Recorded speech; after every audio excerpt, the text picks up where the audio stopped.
Okay, Grandma. Let me see what you got. Let me see what you got, Grandma. Do it again, Grandma. Come on. I'll take that. Come on, get. Let me see it. Come on, get. Light it up. Come on. So the chapter starts off with this ugly ass, fat ass nigga Buratsuta with greed in his eyes running because Blue Lock TV was like a big success. And we see that two players that are actually trending in the sports topic on Twitter is Isagi with over 30,000 tweets, god damn, and Kaiser with just under 20,000. He hits the knee slide, Selly and all. Bro, you are not Isagi Yoichi. You is not the Demon King. You is not the hero of Blue Lock. Please never do that shit again on my screen. Thank you. We see that due to Blue Lock TV, they've made 78 billion yen, which is like $500 million USD. So yeah, they did their big one. I can't even hate. He then continues on doing that weird ass fist pump movement. What the fuck? That thanks to how intense the Neo Egos League and Blue Lock TV and the merch that they've had, they've managed to sell out everything. Now, I don't know about everything, because you mean to tell me niggas really got Fukaku merch? Yeah, alright, bro, whatever you say. Buratsuta continues on saying that now their PIFA connections are solid, and in the end, the excellent ones get rich. Look at the yen in his eyes, bro. Truly a Mr. Krabs incarnate. So, as Buratsuta says that capitalism is the best, Ego walks into the room asking what business he has with him, and to make it quick, because you know, Ego is a busy nigga. He gotta train the youngins, eat ramen, call someone a slur, rinse, and repeat. Buratsuta says that he acknowledges Ego's achievements, being that he brought a lot of profit to the JFU, calling him amazing. But he then hits like one of the biggest switch-ups in history I've ever seen in my damn life, and starts complaining about the fact that Nagi got eliminated, being that he was a popular player, so you know he bought a lot of cash flow to the Blue Lock TV. And not gonna lie, this nigga really sounded like y'all Nagi fans in my comment section. I don't know, just a comparison.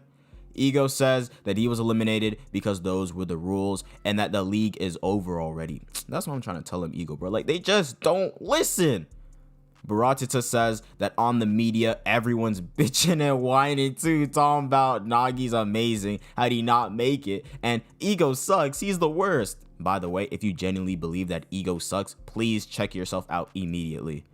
He tells Ego to add Nagi to the team, being that since he's a cash cow, he'd bring in money, and for him to redo the selection or something. But Ego declines him, saying that he's there to make Japan win the World Cup, proclaiming to be the god of their project. We then change POVs to Henri, and we all love Henri over here. She don't be getting a lot of screen time, but usually she's like the publicity talker, if you get what I'm trying to say. Pretty much like the voice of Blue Lock. She says that they created Blue Lock to pursue the dream in becoming the best in the world. She then recaps, saying that during phase 1, there were 300 players with the goal to face off against the Japan U20 team. And I low-key forgot there were like 300 players in that bitch. I know that bitch stank, man. God damn. In phase 2, after the Neo Egos League, they're now down to the final 23 players. So now it's time for phase 3, the U20 World Cup. And look at Henri real quick. Hold on. She got her hair up, got a little suit, little tube or body skirt or whatever. Y'all girls, let me know the right terminology for that in the comments. I'm not trying to get hated on. But the point is, the fit is tough. DarkheroJosh approved. Wait, that kind of sounds a little crazy. Chill, chill, chill. We got Aiku, Rin, Isagi, and Sendo in the back looking nice, looking sharp. Y'all think they looking at Henri's? She reveals that Japan is actually hosting the World Cup and a record-breaking 64 countries will be participating, starting with the Kingdom of Football, Brazil, and I just know that their team is going to be tough as hell. Germany with Kaiser, France with Loki, the homeland of football being England, Spain, and Italy, and additionally, of course, the new Gen World 11 from around the world have also gathered, and Blue Lock Japan will be the ones to challenge those new powerful opponents, and their only goal is victory. Oh yeah, Henri, talk that talk. Make sure you say it again for the niggas in the back. We switch back to Buratsuta telling Ego not to mess with him, revealing that he was the one who convinced the FIFA president, Ray Dark, to suddenly change the location of the World Cup to make Japan the hosting country. He's the one who supported Japanese football all this time, stating that he's God and Ego is just a dreamer hired by him. Telling Ego to bring back Nagi, and that's an order. Ooh, scary. Shut your lame ass up. You was the least intimidating nigga in that room, and there's only 2 of you. How is that possible? Ego then says that if that's the case, then he quits. Buratsuta's confused, but Ego says that he's just following the plan. He's building the team to win the World Cup, and he has no intention of changing the 23 players he has selected. Nagi ain't needed in that damn roster. And he also made that shitty promise with Buratsuta too, because he can only choose 23 players, and he ain't choosing Nagi. Say it louder, Ego. Ego stays farming, because why am I getting mogged while he's pushing up his glasses? Like, what is this, bro? But when I tried, I looked all fucked up. Come on now. We go back to the press conference, and the journalist Tom Balsam, does that mean we get to see Loki versus Rent? Let's not get ahead of ourselves, gang. There is a big difference in skill between those two. That journalist trying to start some random ass beef for no reason. They also ask about a striker showdown with Isagi and Kaiser, and that shit is just bound to happen. I'm just waiting for the day. Another journalist asked that with the new Gen World 11 coming in, they'll be able to match up with the Blue Lock 11 too. Henry comes back on the mic explaining that the U20 World Cup is essentially a junior version of the real World Cup for players under 20. Obviously, I actually hope no one got confused by that at first, but this time it's different, being that thanks to the NEL and Blue Lock TV, the attention this generation is getting is top class, even in the football world, and is expected to be on the same anticipation level as the real World Cup. She asks the press if they can feel it too, being that by watching Japan fight evenly against world-class players in the NEL, things are about to change. And for Japan, winning the World Cup is no longer just a dream. And from now on, they are entering an era where dreams become reality. So we go back to Ego and Buratsuta's rage bait battle, and peep that type of carpet bro got real quick. He might be a Kaiser fan. Wait. He might actually know ball. So he's stepping up to Ego with his chest out and everything, saying that if he can't win the U20 World Cup, then he's fired. Bro really thinking he the big dog in the room or something.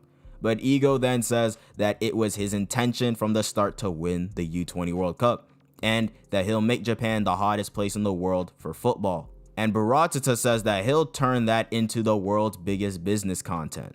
We then go back to the press conference, and damn, that was a lot of back and forth, I can't lie. But Henry says that to conclude their conference, on the behalf of Blue Lock, they'll hear a few words from none other than Blue Lock's poster boy himself, Isagi Yoichi. So Isagi's on the mic and says that Blue Lock will win and that he will take the U20 World Cup and make it the hottest place in the world. And everyone ate that shit up per usual. But Isagi, I'm not gonna lie, you don't miss when the cameras are on. You are him. And as Henry concludes, saying that the new Blue Lock Japan is launching, as there are now 47 days till the U20 World Cup, we see... You've got to be trolling, nigga. What the f? See, I'm not trying to hate, but he's been eliminated over 7 chapters ago, and somehow he's still getting screen time. I'm not gonna lie, Nagi fans, you got it, bro. We see Nagi at the arcade on the death screen with no life in his eyes whatsoever, with the blurb saying, "The boy who acquired an ego now sees the world completely differently. That Blue Lock is already a distant world." Ending off the chapter. Overall, this chapter was pretty calm. Obviously, I wasn't expecting to be some 10 out of 10 greatness, but we got to see the countries that potentially have a new gen, and honestly, this lineup is looking pretty solid. I'm specifically looking forward to the Brazilian player because I know he's going to be tough. There's no doubt in my mind. Not too thrilled seeing Nagi even after the elimination, 7 chapters later, mind you, but if I say anything else, the Nagi fans might smite me. Anyways, if you did enjoy this chapter review, then please leave a like, subscribe to the channel if you are new, and comment down below your thoughts on the chapter and your predictions on the next. Make sure to also go follow the socials like the Instagram and the Twitter, and join the Discord to be a part of the community. All links are in the description down below. And without further ado, I hope you guys have a great day, and see ya.